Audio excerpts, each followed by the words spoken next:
Thank you, Mr. Chairman and Ranking Member. My colleague Brad Sherman beat me to it by putting the letter that we sent you into the record, but I just wanted to say that I was glad to see that we had 61 members of Congress, including every half of this committee, or almost half of this committee, agree that your action to end the temporary suspension of contributions to Fannie and Freddie to the Housing Trust Fund was the right thing to do. And so very happy about it, and it's already in the record, so I don't need to enter it in, but I just want to make note of that. And I also want to comment, too, that it's true that you have to face a lot of questions from folks who believe that the real problem of the crisis of 2008 was GSEs and borrowers. But it's also true that you have to contend with people who think that you ought to be moving faster in the other direction. And I know that because I've had constituents of mine say, well, why doesn't Director Watt do this and do that and move quicker, things like that.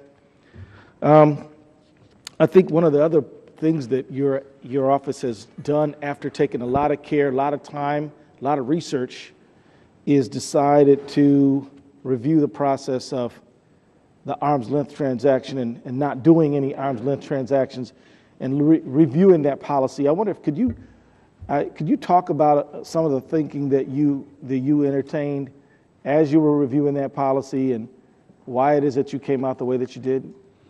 Well, there was a concern that if you allowed a borrower to default and then turn around and buy a piece of property at a lower rate, that you would be incentivizing that kind of negative behavior.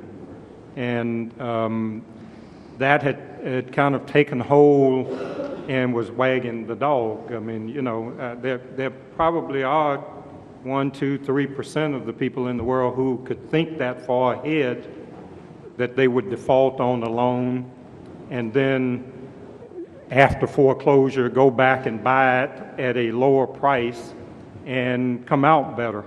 But we thought the moral hazard, which is what people were calling that, we could minimize that by putting some prudential factors around that decision. And so that's what we did. It's not automatic that somebody can do that, go back and buy the home back for a lower price. We put a time period on it so that we could test it going forward to make sure that we didn't do something that was irresponsible. But it was a slow, evaluative research process, as every one of these things. You kind of put your finger on something. What I've found in this position is that there's nothing generally as simple as I thought it was, right? All of these decisions are very difficult and require good research, and that's what we try to bring to every decision. Yeah, I just want to also say that you've been available to talk to everybody who wants to talk to you. You've met with ordinary homeowners.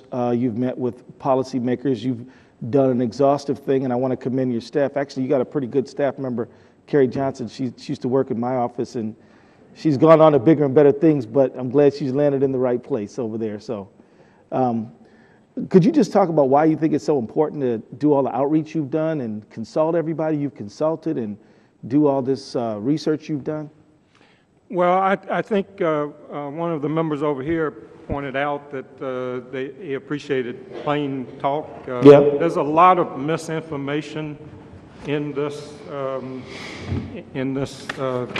territory.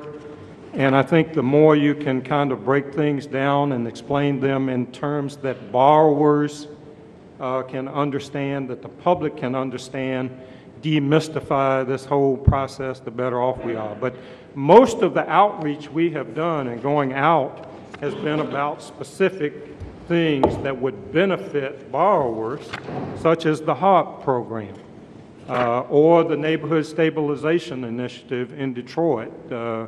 I've kept a very, very low profile. I have no interest in being in front of a camera. Too late. The gentleman's time has expired. We've got a different approach to it now. You look Thank good you, on- sir. Look Thank good you. on camera.